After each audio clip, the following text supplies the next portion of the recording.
सीरियाई सीमा के पास मौजूद इस इलाके में इजरायली एयरफोर्स लगातार हमले कर रही है।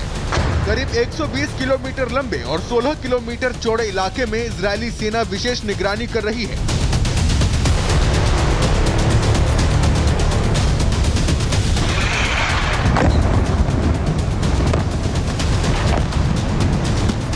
दरअसल बेका वैली को अहम बनाती है उसकी स्ट्रैटेजिक लोकेशन, जिसकी वजह से यह इलाका हिजबुल्लाह लड़ाकों के छिपने की पहली पसंद बन गया है। राजधानी बेरूत से सिर्फ 30 किलोमीटर दूर यह इलाका माउंट लेबनान के पहाड़ों से घिरा हुआ है। माउंट लेबनान के दक्षिण में ही इजराइल की सीमा लगती है, जबकि इसके उत्तरी में सीरिया की सीमा भी शुरू हो जाती है। सीरिया हिजबुल्लाह के सबसे सुरक्षित ठिकानों में से एक है। एक तरफ राजधानी बेरूत तो दूसरी तरफ सीरिया जैसी सुरक्षित पनाहगाह के पास होने की वजह से हिजबुल्लाह के लड़ाकों ने इसे अपने लिए सबसे मुफीद पाया है। घाटी से सटी पहाड़ियां आतंकियों को छिपने के लिए बेहद सुरक्षित जगह उपलब्ध कराती है। वहीं सीरिया की सीमा उनके भागने के लिए रास्ता देती है कि दुनिया का कोई भी देश अपने शहरों और नागरिकों पर इस तरह के हमले को स्वीकार नहीं करेगा और इजराइल भी नहीं करने वाला। ईरान ने 2 बार हमारे देश में सैकड़ों मिसाइलें दागी और इसलिए इजराइल को अपना बचाव करने और इन हमलों का जवाब देने का पूरा अधिकार है और इजराइल ऐसा करेगा। हिजबुल्लाह के खिलाफ युद्ध में इजराइल भी इसी घाटी की अहमियत समझता है, इसलिए उसके लड़ाकू विमान बेरूत के साथ बेका घाटी को भी निशाना बना रहे हैं, जिससे आतंकियों के भागने के रास्ते बंद हो सके। बेका घाटी से सटे दमिश्क बेरूत रोड को भी बमबारी कर तबाह कर दिया गया है,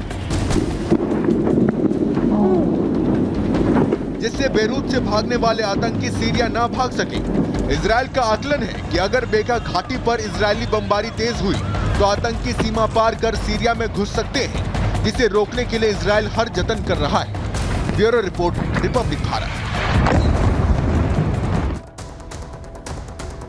और एक और बड़ी खबर, इजराइल पर गाजा से हमास कर सकता है रॉकेट हमला। ठीक 1 साल बाद उम्मीद जताई जा रही है कि एक बड़ा हमला हो सकता है, क्योंकि पिछले साल 7 अक्टूबर के दिन ही बड़ा हमला किया गया था, जिसका बदला इजराइल ले सकता है। 7 अक्टूबर अटैक की बरसी पर हमले की आशंका है। लंबी दूरी के रॉकेट हमले कर सकता है हमास। वैसे तो हमास काफी हद तक खत्म हो चुका है। ये इजराइल डिफेंस फोर्स की तरफ से कहना है कि गाजा सीमा पर तैनाती और चुस्त कर दी गई है, क्योंकि इजराइल पर पिछली बार भी हमला हुआ था, तो इस बार भी हमला हो सकता है, ऐसी इजराइल को आशंका है और इस वजह से लगातार तैनाती बढ़ा दी गई है। इस हमले को 1 साल पूरा हो जाएगा, लेकिन इस हमले की बरसी पर इजराइल एक साथ युद्ध के साथ मोर्चा पर उलझ जाएगा, ये भी कहा जा रहा है। क्योंकि 7 अक्टूबर को 7 फ्रंट वॉर हो सकता है। ये इसलिए क्योंकि अगर इजराइल की बात करें तो 7 जगहों से भी घिरा हुआ नजर आ रहा है। एक तरफ जहां हिजबुल्लाह की बात करें, लेबनान में हिजबुल्लाह पर अटैक वो कर रहा है, गाजा पट्टी पर हमले लगातार किए।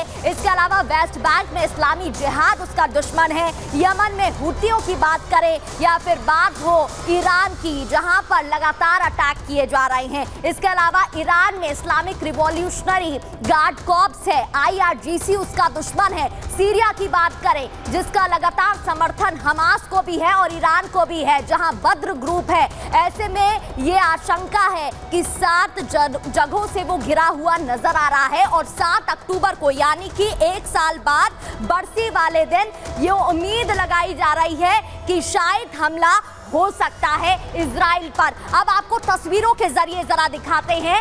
IRGC ने एक वीडियो जारी किया है और इस वीडियो को जारी कर एक संदेश दे दिया है, चेतावनी दे दी है और बताया है कि गाजा पट्टी में लगातार हमले हो रहे हैं, हमास के ठिकाने बर्बाद कर दिए गए हैं, आतंकियों की तलाश लगातार की जा रही है और ये वही रीजन है लगातार जहां पर अटैक की खबरें सामने आ रही हैं। गाजा में लगातार हमले हो रहे हैं, हमास के ठिकाने बर्बाद किए जा रहे हैं। धमाकों की तस्वीरें, धमाकों की आवाज साफ तौर पर सुनाई दे रही है और लगातार हमले इस रीजन में जारी है। वैसे तो गाजा बुरी तरीके से बर्बाद हो चुका है, लेकिन लगातार हमले किए जा रहे हैं। इस बीच एक और बड़ी खबर का रुख कर लेते हैं। आपको बता देते हैं, ईरान ने एक बार फिर अपनी सेना की ताकत दिखाई है। ईरानी सेना एक साथ अमेरिका और इजराइल दोनों से लड़ने की तैयारी कर रही है। एक तरफ जहां इजराइल तैयार नजर आ रहा है, तो दूसरी ओर ईरान की तरफ से भी ये साफ दिया जा रहा है कि हम काउंटर अटैक करने के लिए तैयार हैं, हम किसी से पीछे नहीं हैं और हम भी हमला लगातार करते रहेंगे। तस्वीरें आप देख रहे हैं। आगे बढ़ते हुए आपको बता देते हैं कि किस तरीके से एक तरफ जहां ईरान साफ तौर पर यह स्पष्ट कर चुका है कि वो हमले के लिए, काउंटर अटैक के लिए तैयार है और इस वजह से हाल ही में उसने हमले भी किए। दूसरी ओर इजराइल का कहना है कि उसके साथ अमेरिका है और अमेरिका ये बात साफ भी कर चुका है। दोनों ही तरफ से फुल फ्लेजेड वॉर की तैयारी नजर आ रही है। रिपोर्ट देखिए।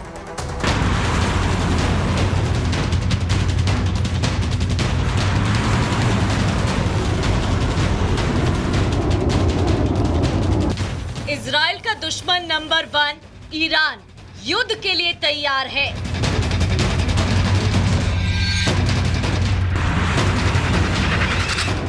इजराइल पर मिसाइल अटैक के बाद एक बार फिर ईरान ने अपनी ताकत की तस्वीरें दिखाकर दुश्मनों को डराने की कोशिश की है।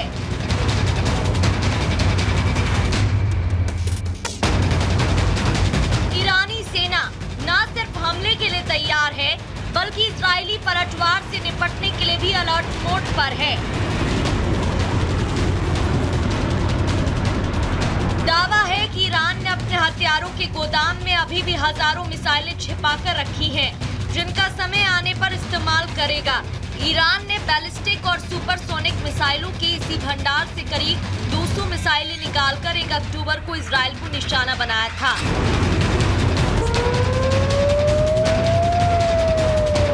मिसाइल हमलों की मार के बाद अब इजराइल भी पलटवार की तैयारी कर रहा है। इसी पलटवार के लिए ईरान भी अपनी तैयारी कर रहा है। ईरानी लड़ाकू विमान लगातार निगरानी कर रहे हैं जिससे किसी भी हवाई हमले का सामना किया जा सके।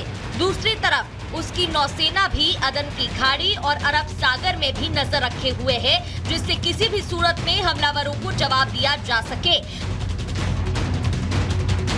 आपको बता दें कि अमेरिका ने भी इजराइल को ईरान पर हमले के लिए हरी झंडी दे दी है, जिसके बाद ईरानी धरती पर इजरायली सेना अपने टारगेट सेट कर रही है। Bureau report, Republic Bharat.